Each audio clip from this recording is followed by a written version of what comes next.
સૌ કોઈ રંગોનો તહેવાર મનાવી રહ્યા છે ત્યારે ડેપ્યુટી સીએમ વૃદ્ધાશ્રમ પહોંચ્યા સુરતના ત્યારે હર્ષભાઈ સંઘવીએ વડીલોની સાથે હોળી ધૂળેટીના આ પર્વની ઉજવણી કરી।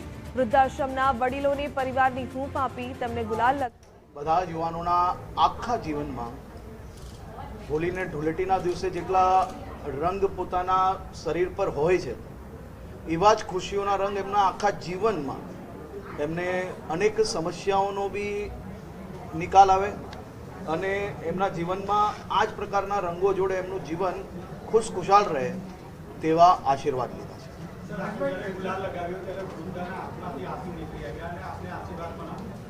આ ખુશીઓના આંસુ છે। હું એમનો દીકરો છું અને દીકરો જ્યારે પોતે તહેવારના દિવસે વડીલોને દાદા દાદીને મળવા આવે તો એ ખુશીના આંસુ તો આવે ને।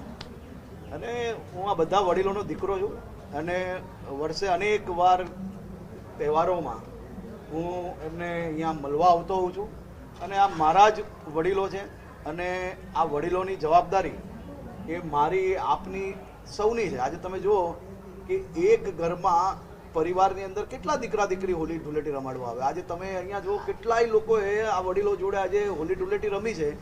દીકરા દીકરીથી બી વિશેષ હોળી ધૂળેટી આ વડીલો અને વડીલો જોડે આપણા શહેરના સૌ નાગરિકો રમે છે। એનો ઉત્સાહ છે અને આ ખુશીના આંસુ છે।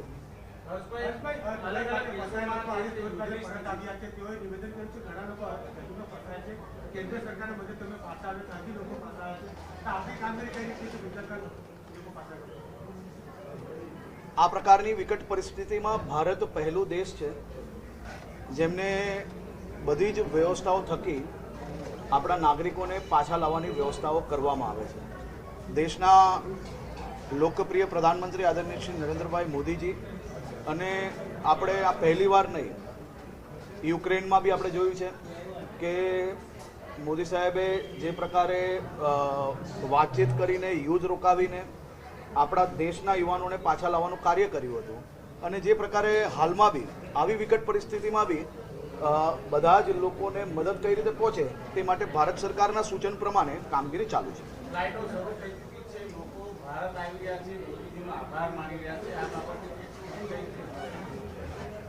આજ મોદીજીની ખૂબી છે કે ગમે તેવી વિકટ પરિસ્થિતિમાં બી કોઈનો સાથ ના છોડે, સાથે રહીને સહયોગ કરો અને એ જ ખુશી જે રિટર્ન આવી રહ્યા છે એ લોકોના ચહેરા ઉપર આપણે સૌ લોકો જોઈ શકીએ છીએ।